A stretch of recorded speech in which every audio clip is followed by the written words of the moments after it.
Sporty scooters नया concept नहीं है, लेकिन उतना भी कॉमन चीज नहीं है जो हीरो बदलना चाहता है Zoom 110 के साथ।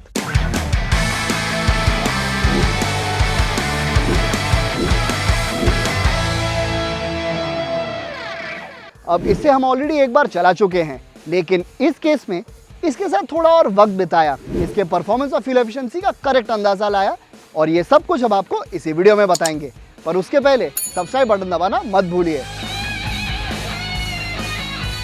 अब हीरो के हिसाब से Zoom 110 स्पोर्टी स्कूटर है, जिसका असली सबूत इसके 0 to 60 एक्सीलरेशन टाइम में मिलता है, जो दूसरे 110 स्कूटर से तो बेहतर है ही, साथ में कुछ 125 सीसी स्कूटर्स की भी बराबरी करता है। पर बात सिर्फ परफॉर्मेंस नहीं, परफॉर्मेंस डिलीवरी की है।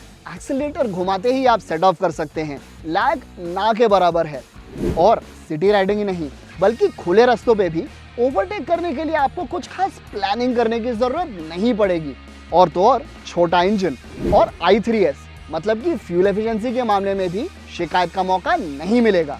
पर एक चीज जो प्रॉब्लम देगा वो है इसका इंजन रिफाइनमेंट, या एक्चुअली रिफाइनमेंट की कमी। स्कूटर स्टार्ट करते ही वाइब्रेशंस आने लगते हैं, हालांकि ये स्पीड बढ़ते साथ घट जाते हैं। पर डेली राइडिंग मतलब करीब 50 से 60 के स्पीड्स तक आपको हर वक्त हल्के वाइब्रेशंस महसूस होते ही रहेंगे। सबसे पहले इसका सीट, जिसकी सॉफ्टनेस अच्छी खासी है, मतलब कि लॉन्ग राइड्स में आपको पीठ दर्द से बचाएगा और इंजन वाइब्रेशंस को भी अच्छे से संभाल लेगा।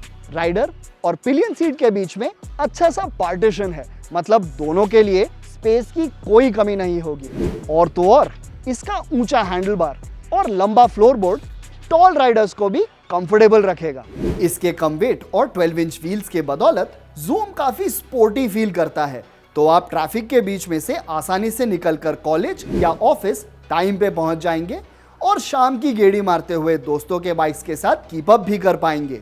और इस स्पोर्टी हैंडलिंग के बावजूद Zoom 110 में राइड क्वालिटी भी ठीक ठाक है। जहां बड़े गड्ढे या स्पीड ब्रेकर्स बेशक महसूस होते हैं, पर डेली राइडिंग में ज्यादातर झटके ये संभाल ही लेगा। और संभालने की बात करें तो इसका ब्रेकिंग भी लाजवाब है।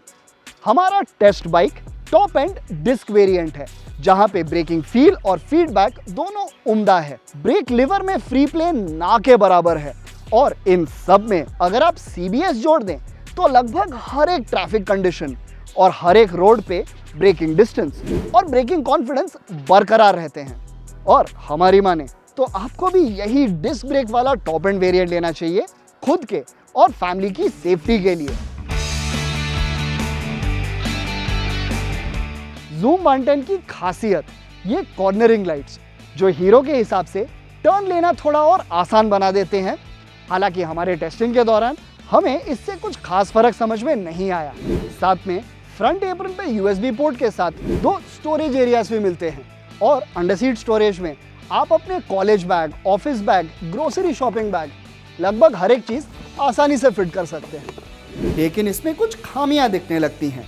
एप्रन स्टोरेज एरिया पे कवर नहीं है, तो इनमें मोबाइल रख तो सकते हैं, पर चलाते समय झटकों के वजह से या बारिश के समय पानी के वजह से ये डैमेज हो सकता है। हमारे हिसाब से USB पोर्ट अगर अंडर सीट होता तो ज्यादा बेहतर होता।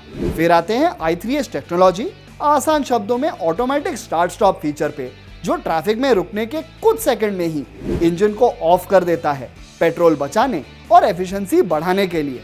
अब इस टेक्नोलॉजी की शुरुआत तो हीरो ने की थी, पर आए दिनों में दूसरे ब्रांड्स, खास करके सुजुकी ने इसे ज्यादा बेहतर और स्मूथ बना दिया है, जहां हीरो के केस में ये कई बार ठीक से काम ही नहीं करता।